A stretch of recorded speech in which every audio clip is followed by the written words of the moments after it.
escuchan?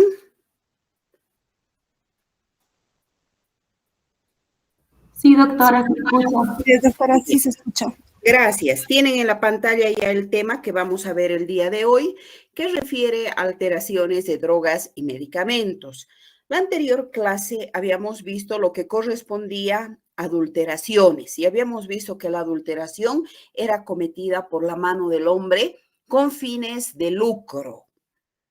Ese era el fin de la adulteración. Por eso las personas malintencionadas adulteraban los medicamentos de diferentes maneras, desde la materia prima hasta el producto final.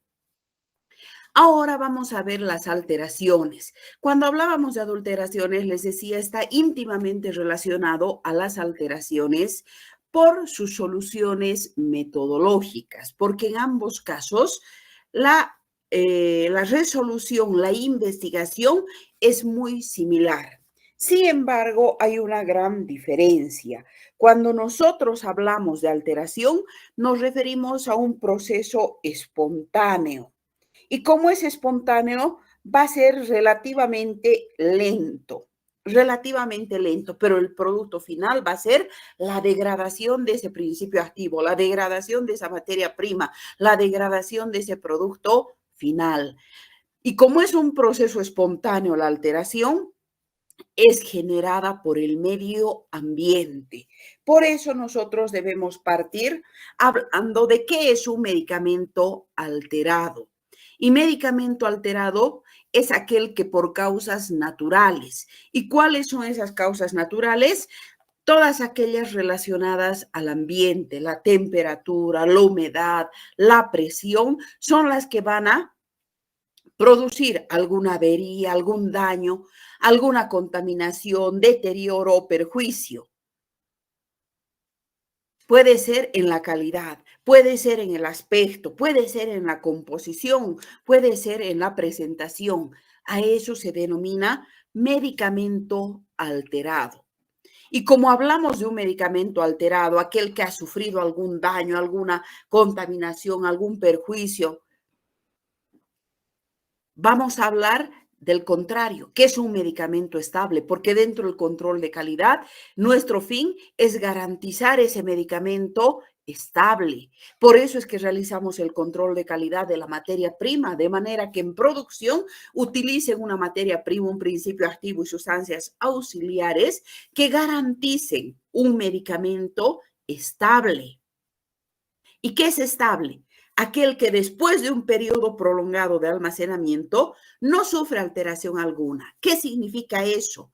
Estable durante su vida útil. Por eso es que los medicamentos, por norma, deben tener una fecha de vencimiento.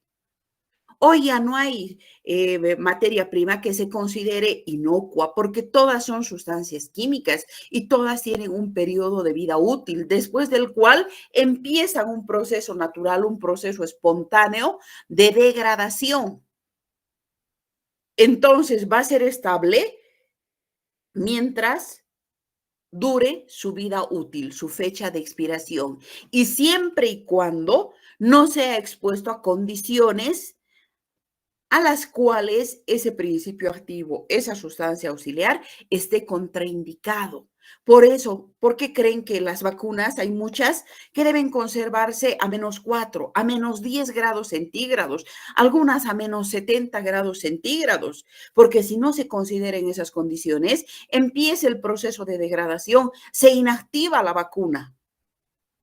Entonces, para que sea estable, no solamente tomamos en cuenta el periodo de vida útil, sino las condiciones de almacenamiento. Y por eso se dice, como les comentaba, que el problema es ambivalente. El de estabilidad, ¿para qué? Para el farmacéutico que prepara, que produce, que debe lograr la estabilidad de esa formulación. Y para nosotros en el control de calidad, cuando ya hacemos el control de calidad, hacemos todos los análisis para ver si ha habido degradación, si es inestable ese principio activo, si es inestable esa sustancia auxiliar. Entonces, les decía, ¿qué es la estabilidad? La estabilidad es un periodo de tiempo, el tiempo de vida útil. Por eso dice el periodo de tiempo comprendido desde el momento que se termina de producir un medicamento hasta que no cumpla las especificaciones de la farmacopea. Ese periodo de vida desde que el medicamento sale de producción hasta la fecha de vida útil, la fecha de expiración, quedamos dentro del laboratorio de control de calidad, a ese periodo se denomina estabilidad. Pero como les he manifestado, para que sea considerado estable, debe cuidarse mucho las condiciones de almacenamiento. Las condiciones de almacenamiento. ¿Qué peligros y qué consecuencias nos traen las alteraciones? Al igual que las adulteraciones, nos va a traer consecuencias farmacoterapéuticas. Porque, ¿qué es una alteración? Una alteración es un daño, un perjuicio, una contaminación, una avería. En resumidas palabras, un proceso de degradación. Y cuando empieza a degradarse, ¿qué ocurre? Se forman nuevos compuestos. O puede haber pérdida de la potencia, no va a tener acción terapéutica.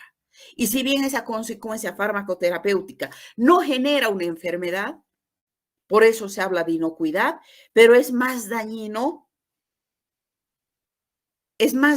que una sustancia tóxica.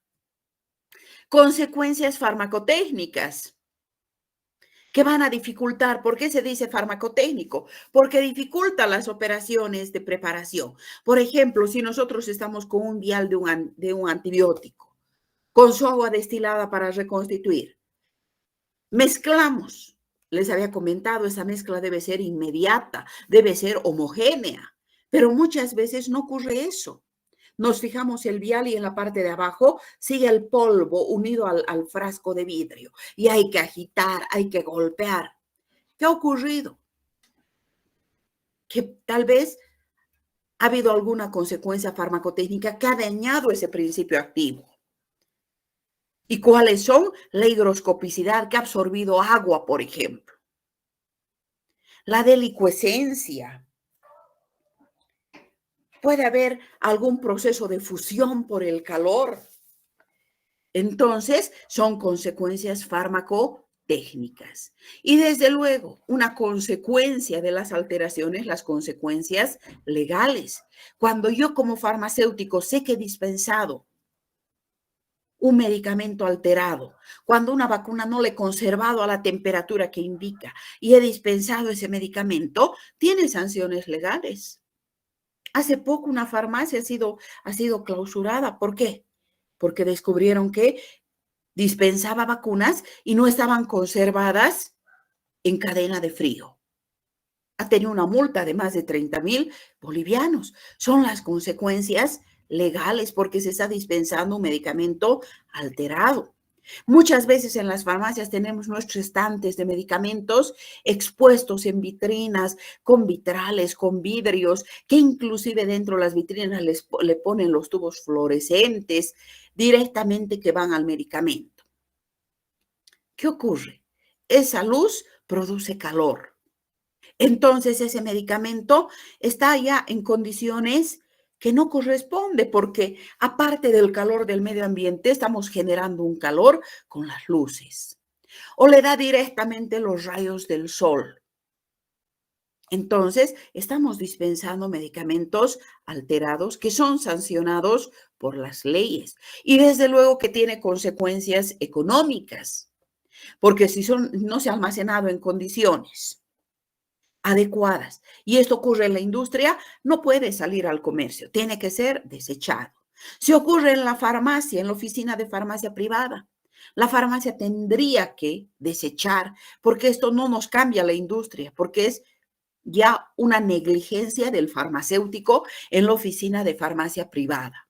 Sería pérdida para la farmacia. Y como la farmacia no va a perder, dispensa ese medicamento alterado porque sabe que no ha sido conservado en las condiciones de almacenamiento que indica la norma.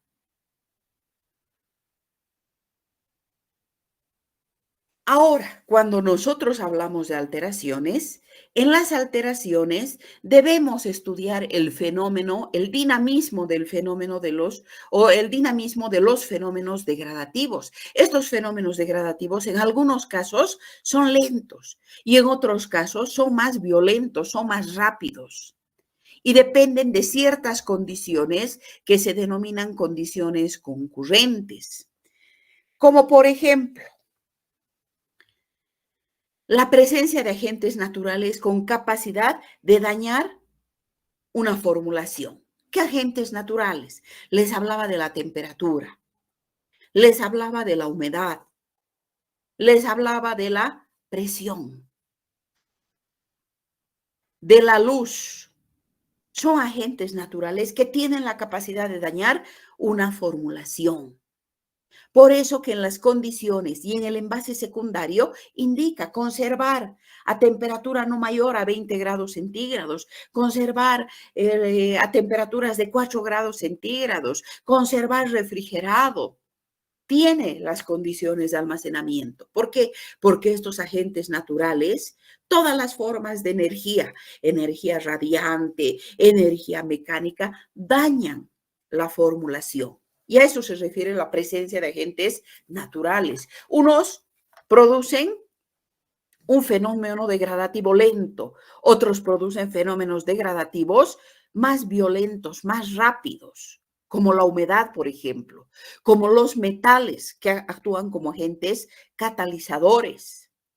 Por otro lado, la sensibilidad o la habilidad de un producto frente a estos agentes naturales. No todos son sensibles a la temperatura, no todos son sensibles a la humedad, no todos son susceptibles a la luz. Entonces, existe sensibilidad de un determinado principio activo, de una determinada sustancia auxiliar, a determinados agentes naturales.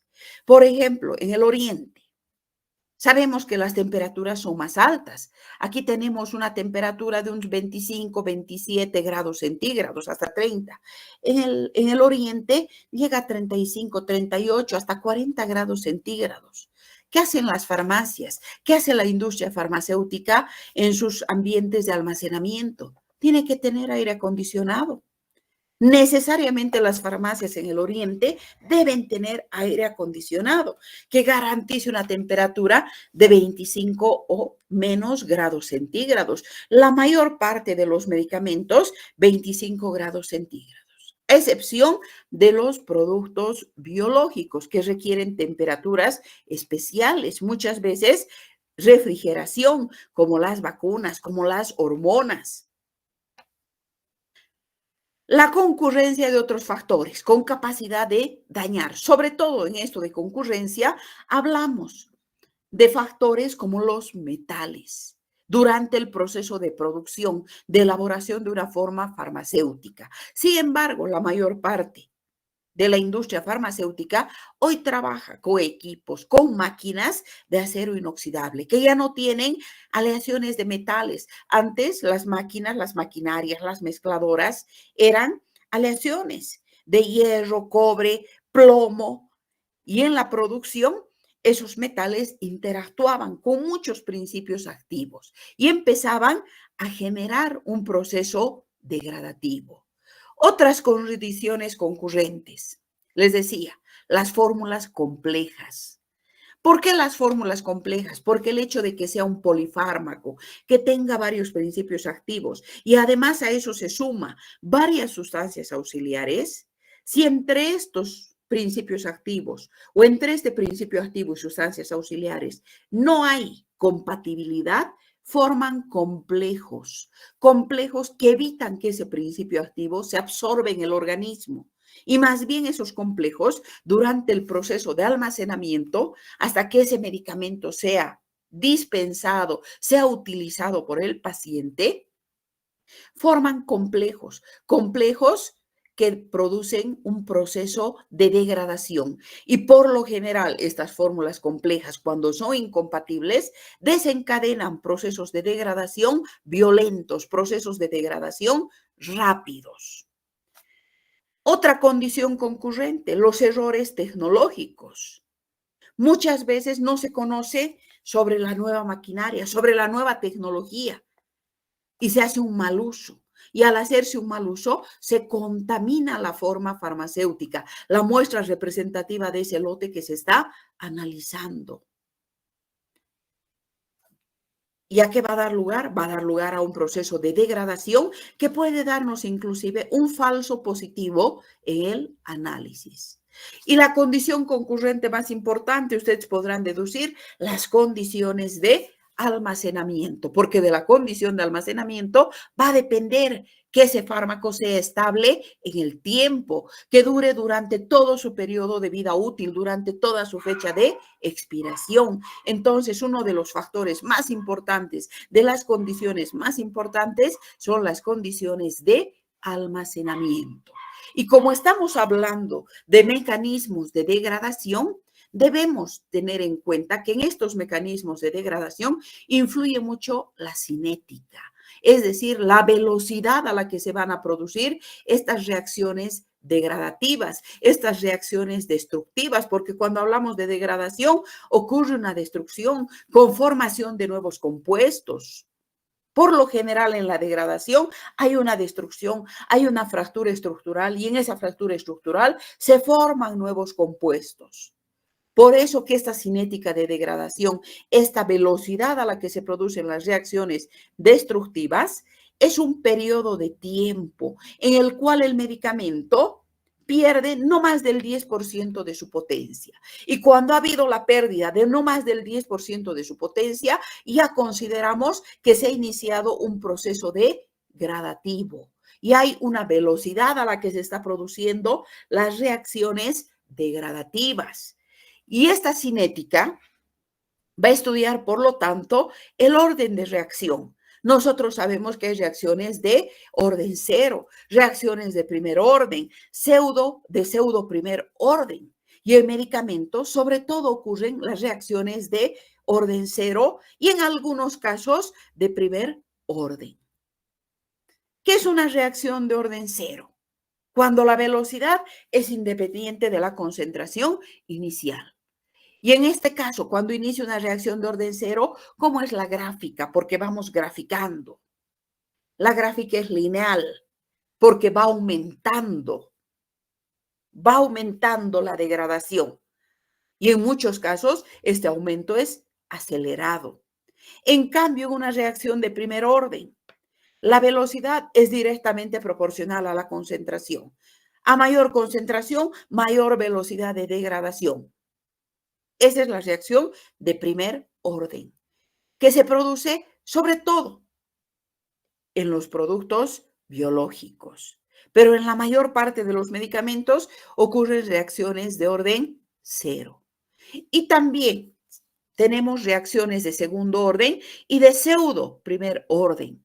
En las de segundo orden no se aplica por lo general a medicamentos, porque la velocidad es proporcional al producto de concentraciones o a la segunda potencia de ellas. Entonces, esto no se aplica por lo general a medicamentos, ni las reacciones de pseudo primer orden. ¿Qué es pseudo? Falso primer orden.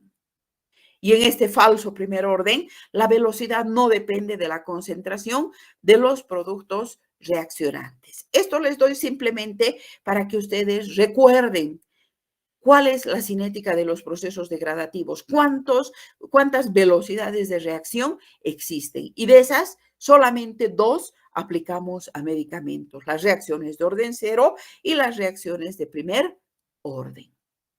Ahora, ¿qué agentes de alteración tenemos? Tenemos tres tipos de agentes de alteración. Agentes físicos, tenemos los agentes químicos y tenemos los agentes biológicos. Los agentes físicos,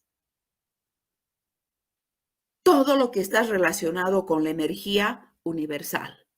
Puede ser la energía mecánica, puede ser la energía eléctrica, puede ser la energía infrarroja, la energía interfacial, la energía sonora. Todo lo que es energía es un agente físico. Y el que más afecta a los medicamentos es lo que les he dicho.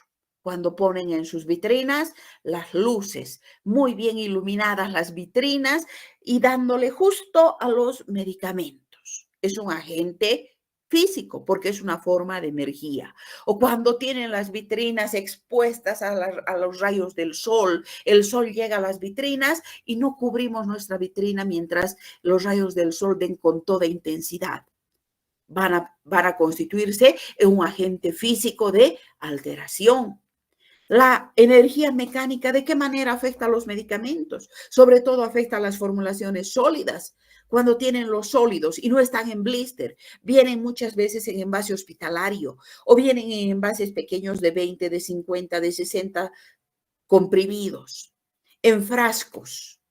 Ustedes cuando abren ven que tienen como una esponja, justamente para evitar la energía mecánica que provoca el golpe, la fricción, cuando uno manipula los frascos, sobre todo las vitaminas, que llegan de 100, de 60 comprimidos, abrimos y tiene como una esponja para evitar la fricción, para evitar el golpe, para evitar la energía mecánica. Algunos medicamentos tienen tensoactivos para evitar la energía interfacial. Entonces, esos son agentes físicos. Cuando nosotros hablemos de energía, automáticamente pensamos que es un agente físico. En cambio, ¿qué son los agentes químicos? Químicos, elementos que van a tener una energía interna porque son elementos químicos y que al entrar en contacto con un medicamento, ¿qué van a producir? Una transformación estructural, van a producir una reacción química. ¿Y qué es una reacción química? Una transformación. Si nosotros, por ejemplo, hacemos reaccionar un ácido acetil salicílico con el agua, ¿qué va a formar? Va a formar ácido acético, ácido salicílico. Está desencadenando una transformación estructural, porque ese ácido acético tiene que romperse para liberar esos dos compuestos. Entonces, los agentes químicos son sustancias químicas. ¿Y dónde están estos agentes químicos? En el aire atmosférico. Cuando nosotros dejamos un medicamento fuera de su blister, fuera de su envase primario, al contacto con el aire tiene compuestos químicos, tiene oxígeno, tiene ozono, hay nitrógeno, que actúan como agentes químicos de alteración, empiezan a degradar, hay humedad en el aire. Las sustancias auxiliares. Antes se pensaba que al ser una sustancia auxiliar era inocua y podía utilizarse cualquier sustancia auxiliar y no producía ningún tipo de degradación. Hoy se sabe que eso es falso, porque las sustancias auxiliares son sustancias químicas. ¿Qué son los conservantes? ¿Qué son los estabilizantes? ¿Qué son los edulcorantes? Son sustancias químicas que se obtienen por síntesis orgánica. Por lo tanto, estas sustancias auxiliares deben ser compatibles entre sí y deben ser compatibles con los principios activos, porque si no se constituyen en agentes de alteración, empiezan a producir una degradación química en el medicamento. Los envases primarios están en contacto directo con el medicamento. Si ese vidrio es de mala calidad, es un vidrio no neutro, ¿qué va a hacer? Va a empezar a interactuar, va a ceder sus componentes al medicamento o el medicamento va a atacar a ese envase. Y no solamente si es de vidrio, si es de plástico de mala calidad, ocurre exactamente lo mismo. Las enzimas, agentes de alteración enérgicos. Y los agentes biológicos. ¿Qué son los agentes biológicos? Son las bacterias, son los virus, son los hongos, son las levaduras. Por eso que cuando hablamos de agente biológico, decimos son especies vivas. Y como son especies vivas, para poder reproducirse deben alimentarse. ¿Y de qué se van a alimentar? De ese medicamento, de esa formulación, la cual va a ser destruida, va a ser impurificada, va a ser degradada. Y sobre todo los agentes biológicos están en las formulaciones lácteas, por ejemplo, la leche para niños, las vitaminas, los sueros. Entonces, actúan como medios de cultivo ricos. Los jarabes que tienen azúcar tienen que actuar como medios de cultivo rico para que se vayan reproduciendo estas especies, alimentándose y reproduciéndose, para luego inactivar esa formulación, porque la inactivan. Les hablaba de las bacterias y las levaduras. ¿Qué producen las bacterias y levaduras? Fermentaciones, fermentaciones por degradación enzimática de los azúcares. Ahí ven, en las grajeas, en los jarabes, en las formulaciones lácteas. ¿Y qué van a producir en la fermentación? Alcohol y dióxido de carbono. Por otro lado, las bacterias y las levaduras, también en los alimentos nitrogenados, que producen putrefacción. Si ustedes están frente a una fórmula láctea, una leche para recién nacidos, y empieza a desarrollarse bacterias porque ha estado mal cerrado el envase,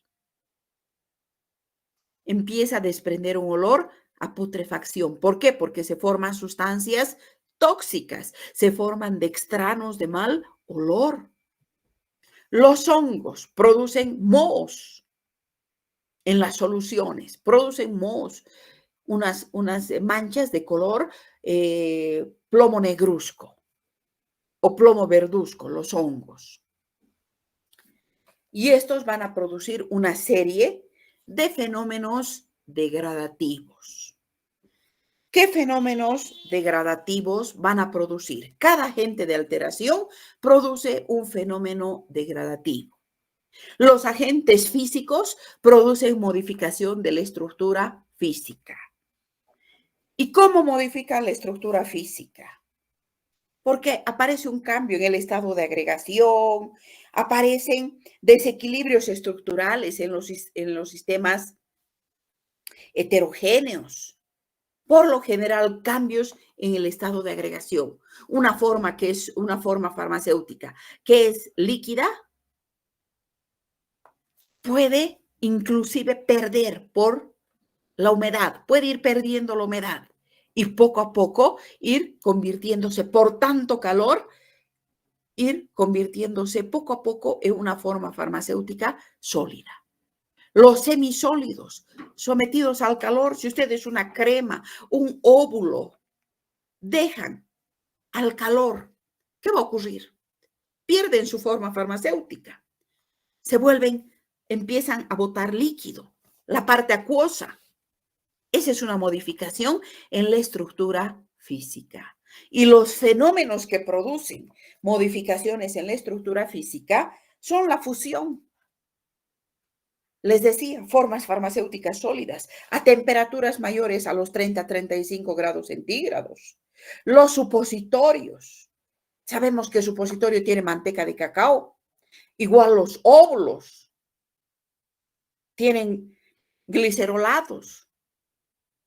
A temperaturas por encima de los 30 pierden su forma farmacéutica.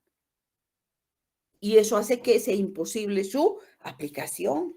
La evaporación en formas farmacéuticas líquidas, sometidas a temperaturas elevadas, empieza a evaporar y sobre todo cuando el cierre no es perfecto, cuando no ha sido bien cerrado. Hay otras formas farmacéuticas que tienen bajo punto de ebullición, son volátiles a temperatura ambiente. Otra, la concentración. Cuando se evapora un disolvente, se van concentrando los solutos. Y muchas veces esta evaporación llega al punto de saturación y empiezan a aparecer precipitados o a cristalizarse los solutos. Y es muy común en los jarabes. La dilución, cuando va absorbiendo humedad atmosférica. Lo mismo la delicuescencia. ¿Qué es delicuescencia? Cuando absorbe con facilidad agua atmosférica. por su higroscopicidad. Por eso se dice delicuescencia o licuación. Entonces, existen varios fenómenos que producen modificaciones en la estructura física. Así como hay agentes físicos, también existen agentes químicos. Y los agentes químicos van a producir modificación en la estructura química. Modificación en la estructura química. Y cuando se modifica la estructura química, aparecen cambios en las estructuras moleculares, se forman nuevos compuestos y desde luego las consecuencias son farmacoterapéuticas. Genera consecuencias farmacológicas y consecuencias terapéuticas. ¿Cuáles son esos fenómenos? Esos fenómenos, la oxidación que se desarrolla por acción del oxígeno atmosférico. Y va a generar ¿qué cosas?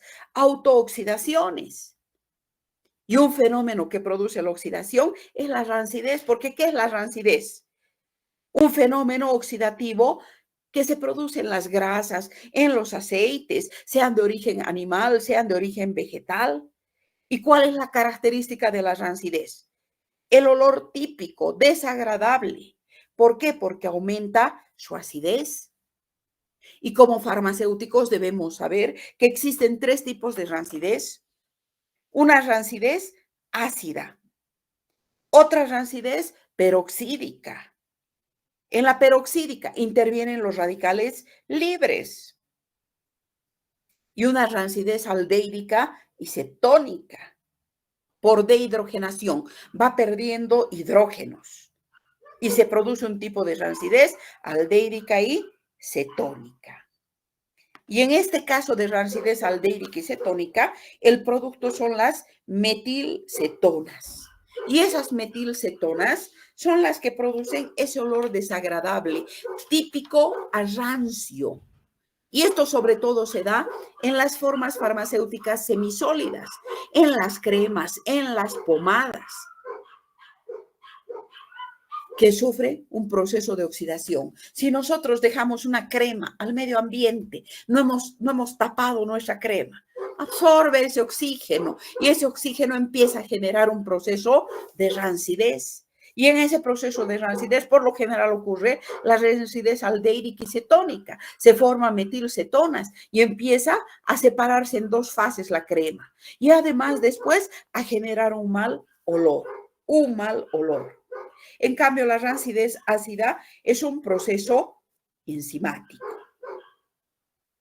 Entonces, todo proceso de rancidez está caracterizado por los olores desagradables. Por otro lado, hay una causticidad de los excipientes grasos y la presencia de radicales libres. Y en el caso de las hormonas, de las vitaminas liposolubles, inmediatamente por acción del oxígeno hay una pérdida de la potencia. Otro fenómeno, la reducción. Otro fenómeno por químico, la reducción. Es un proceso químico desencadenado por la energía radiante. ¿Por qué proceso químico? Porque altera la estructura química. Altera la estructura química. Hay formas farmacéuticas como las grajeas, los comprimidos, los polvos, en el que se modifica el aspecto. ¿Por qué? Porque se forman otros compuestos. Por ejemplo, en la decoloración. Las grajeas muy bonitas, de un color llamativo, amarillas, de color naranja, y de repente van perdiendo su color. O comprimidos que van tomando un color amarillento. ¿Por qué? Porque se forman leucoderivados por acción de la energía radiante. La turbidez. En la turbidez, en soluciones acuosas, el líquido se va volviendo opalescente. Se va volviendo opalescente. Se enturbia ese líquido por acción de la energía radiante. La cristalización. Aparecen cristales. Por ejemplo, en la hidrólisis del ácido acetil salicílico. por acción de la humedad. Hemos visto cómo se forman los cristales. O la precipitación, que es un fenómeno de reducción de algún producto insoluble durante la reacción degradativa. Por ejemplo, en el fenobarbital sódico ocurre esos fenómenos por acción del calor, un fenómeno de reducción por acción de la energía radiante. También tenemos una serie de fenómenos varios. Son aquellos que dependen de la estructura química del medicamento. Y dentro de estos fenómenos varios, los más importantes, la complejación, un proceso químico que ocurre en los polifármacos, donde se forman mezclas complejas. Aparecen precipitados o aparecen flóculos. Por el cambio de viscosidad puede ser. Entonces, esa es la complejación, un fenómeno vario. Otro fenómeno, la sorción y la desorción. ¿Cuándo ocurre sorción y desorción? Cuando sobre todo las formas farmacéuticas líquidas se envasan en material plástico. ¿Y qué ocurre? Hay un paso de ingredientes del medicamento al envase. Eso se conoce. Cuando el medicamento ataca al envase, sorción. Y cuando el envase, los componentes del envase reaccionan con la formulación, se conoce como desorción. Otro, la racemización. Muy frecuente la racemización en formas farmacéuticas ópticamente activas, en la que sus isómeros poseen diferentes potencias terapéuticas. Por ejemplo, la adrenalina. Tenemos en su forma levógira y tenemos en su forma destrógira. En una de sus formas es más activa, es más potente. La forma dextrógira es más potente. Y en su forma levógira es menos potente, menos activa. Esa es la racemización. Y tenemos también la digestión enzimática. La digestión enzimática. Son fenómenos varios. Y así como hay agentes biológicos, estos agentes biológicos que hemos dicho que son especies vivas, van a producir modificaciones de origen biológico. Estas especies bacterianas, fúngicas, que producen la obsolescencia de varias formas farmacéuticas, sobre todo aquellas que son ricas para el desarrollo de los microorganismos, como los jarabes, como las grajeas, como las formulaciones lácteas, porque tienen nitrógeno. Y hemos dicho que van a producir modificaciones. ¿Qué modificaciones? La fermentación, en la que muchos gérmenes, por procesos enzimáticos, van a transformar una formulación, van a inutilizar esa formulación. Por ejemplo, la fermentación alcohólica que produce una bacteria que es el Saccharomyces cerevisiae. ¿Que ataca a quién? A los azúcares, sobre todo a la glucosa. Y al atacar, ¿qué va a producir? Etanol y dióxido de carbono. Muy frecuente en los jarabes, muy frecuente en las grajeas. Otro, la formación de destranos. ¿Cuándo se produce esta formación de destranos? En la sacarosa. La sacarosa cuando es invadida por un microorganismo, el Leuconostoc mesenteroides. ¿Qué ocurre? Por acción enzimática se transforma en un dextrano. ¿Y qué son los dextranos? Son polímeros de alto peso molecular que tienen una consistencia gomosa, mucilaginosa. ¿Y qué hace que ocurra en la formulación? Se vuelve viscosa, espesa. Eso ocurre en los azúcares, en el manitol. Otro fenómeno degradativo, otra modificación, la putrefacción. La putrefacción en compuestos de naturaleza proteica, como estas formulaciones lácteas, como las multivitaminas. que son sustratos ricos para el desarrollo de microorganismos. ¿Y qué se forma en la putrefacción? Sustancias de mal olor. Y muchas veces esas sustancias de mal olor además son tóxicas. Por ejemplo, si tiene ornitina, que es un aminoácido la ornitina, y empieza un proceso de putrefacción, se va a generar la putrescina. O en algunos casos, genera cadaverina, por eso genera sustancias de mal olor. Y no solamente la putrefacción se da en estas formulaciones lácteas, se den en los hemoderivados de uso terapéutico. ¿Y a causa de qué se da esta putrefacción? Cuando la esterilización no ha sido adecuada o ha sido incompleta. Entonces hay una contaminación bacteriana. Y otra modificación de origen biológico, el enmohecimiento, cuando aparecen hongos, sobre todo en los materiales de curación. Y esto ocurre sobre todo la aparición de hongos cuando hay altas temperaturas, climas calientes y además húmedos, como es en el oriente, donde hay que tener mucho cuidado con el enmohecimiento, sobre todo en formas farmacéuticas sólidas, en los comprimidos, en las grajeas. Su cubierta tiene de las grajeas azúcar. Los comprimidos tienen almidones como sustancias auxiliares que son nutritivos para los hongos y empiezan a desarrollarse. En los comprimidos blancos empiezan a aparecer unas manchas de color plomo. O en las grajeas empiezan a aparecer manchas medio verduzcas. ¿Por qué? Porque está desarrollando hongos. ¿Y qué métodos nos permiten estudiar la estabilidad? Dentro del laboratorio de control de calidad tenemos dos métodos, un método clásico y un método acelerado. El método clásico ha sido ya desechado. ¿Por qué? Porque, como dice clásico, se analizaba, se estudiaba la estabilidad en condiciones normales de almacenamiento. Es decir, a la temperatura en la que estábamos se dejaba hasta que inicie ese proceso degradativo. Y eso tardaba 1, 2, 3 años hasta que dure todo el periodo de vida útil del medicamento. Y se tenía que esperar mucho tiempo.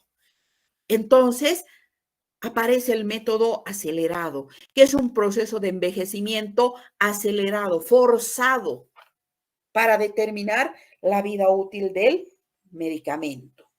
Permite un estudio de estabilidad en condiciones de mayor rapidez, pero tiene también una desventaja.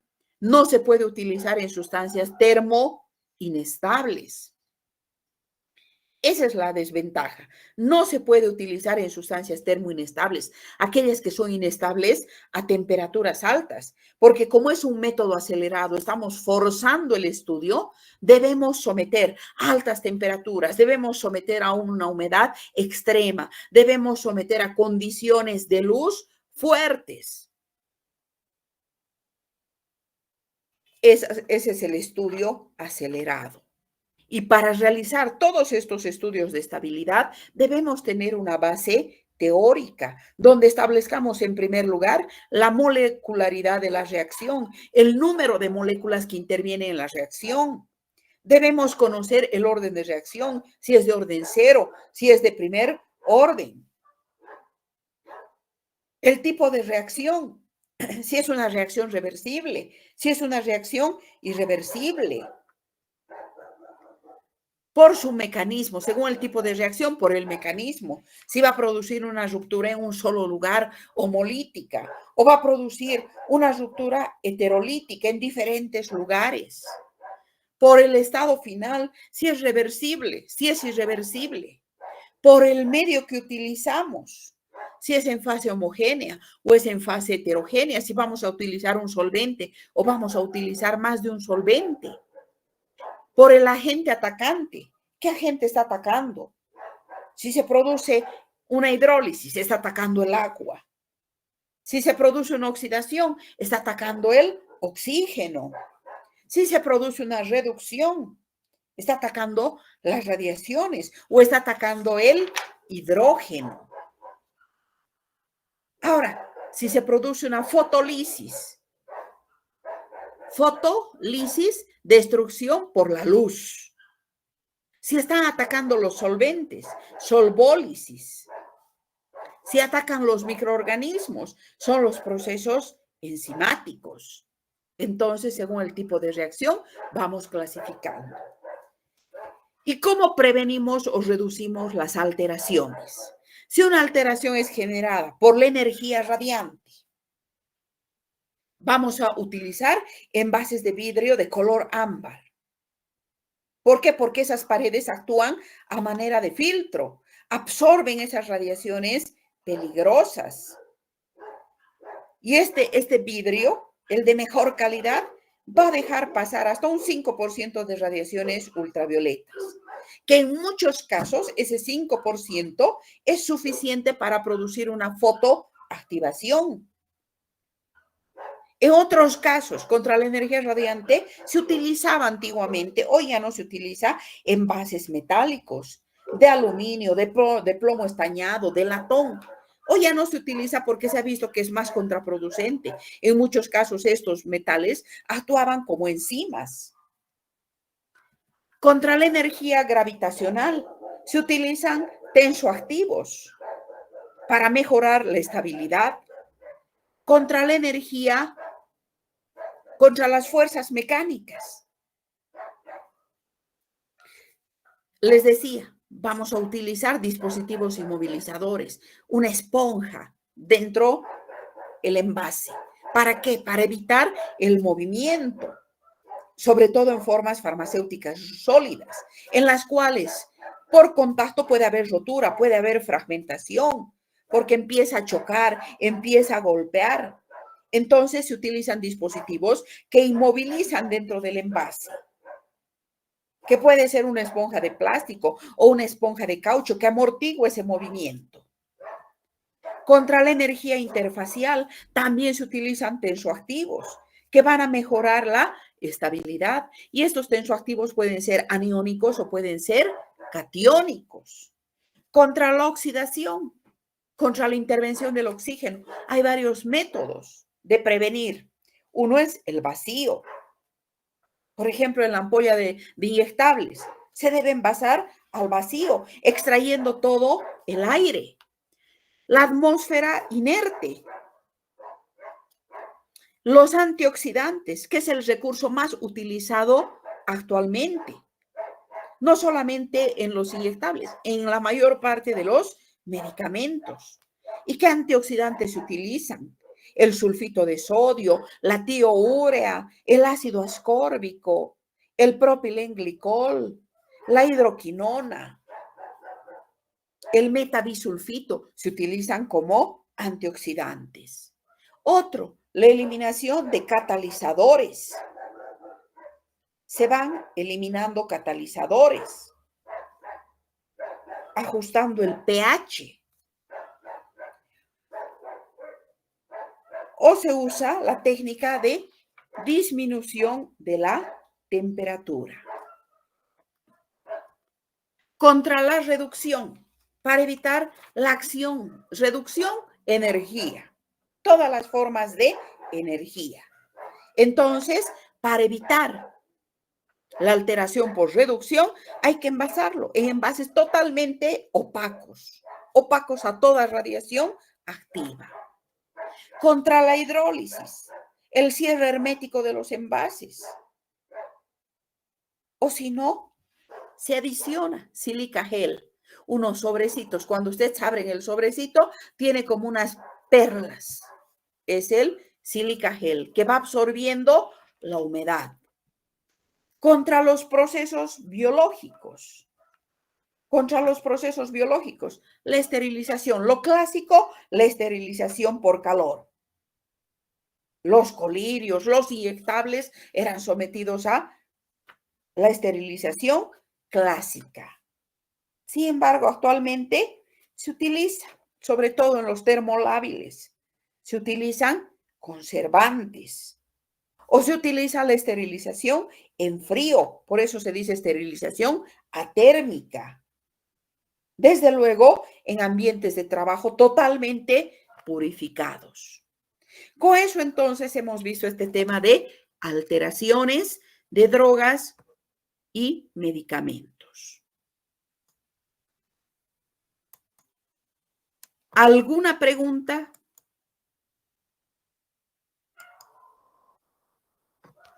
Doctora, ¿a qué Sí. se refiere con racemización? Es que no le he entendido esa parte.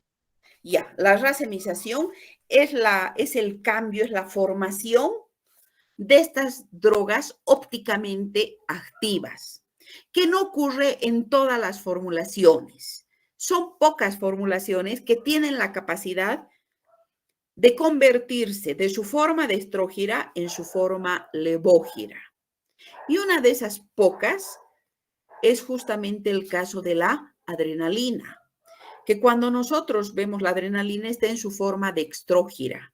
Y si esa adrenalina no se conserva en condiciones de almacenamiento adecuadas, de su forma de extrógira inmediatamente pasa a su forma levógira, se inactiva. ¿Y cómo se inactiva? Cambiando a su forma levógira. Ese es el fenómeno de racemización, que ocurre, como les digo, solamente en drogas ópticamente activas. Esa es la racemización. Gracias, doctora. Ya, hijita. Pero no solamente es en la adrenalina, tenemos la efedrina, algunas anfetaminas que sufren este fenómeno de racemización porque son ópticamente activas. ¿Alguna otra duda?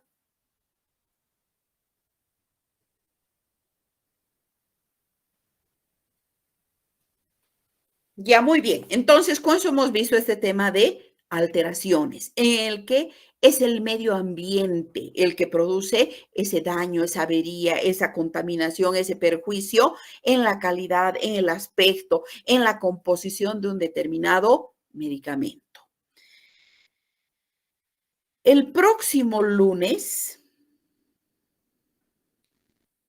voy a revisar exámenes. Para eso yo voy a dejar ya las notas. No sé si nos abrirán el sistema. Y si no, yo voy a publicar las notas hasta el día de mañana en el Classroom. Las personas que gusten revisar, lo vamos a hacer el día lunes en la facultad a las 8:30 de la mañana en el aula 52. En el aula 52. Entonces, el lunes a las 8:30 de la mañana. A las 7:30 de la mañana voy a mandar el link y solamente voy a leerles el patrón. Las personas, ya para eso van a ver sus notas. Las personas que escuchando el patrón crean que su nota no es la correcta, pueden ir inmediatamente a la facultad porque esa revisión la vamos a hacer de 7:30. Durará 10, 15 minutos que les voy a leer el patrón. Entonces, como ustedes ya han de saber su nota, van a escuchar el patrón, van a hacer los cálculos. No, esta mi nota no me corresponde. Yo esto respondió bien y mi nota debería ser tanto. Entonces, las personas que no están conformes con su nota pueden ir a la facultad, 8:30. Voy a estar hasta las 9:30 revisando exámenes con las personas que quieran ver su examen porque escuchando el patrón ven que esa nota no les corresponde. Entonces, eso vamos a hacer el día lunes. El día lunes no vamos a hacer la clase, vamos a dedicar 7:30, voy a mandar el link para que 15 minutitos les lea el patrón. E inmediatamente pueden ir a la facultad, 8:30 empezamos la revisión con las personas que quieran hacerlo. Para eso, las notas, si no aperturan el sistema, mañana yo estaría subiendo al Classroom.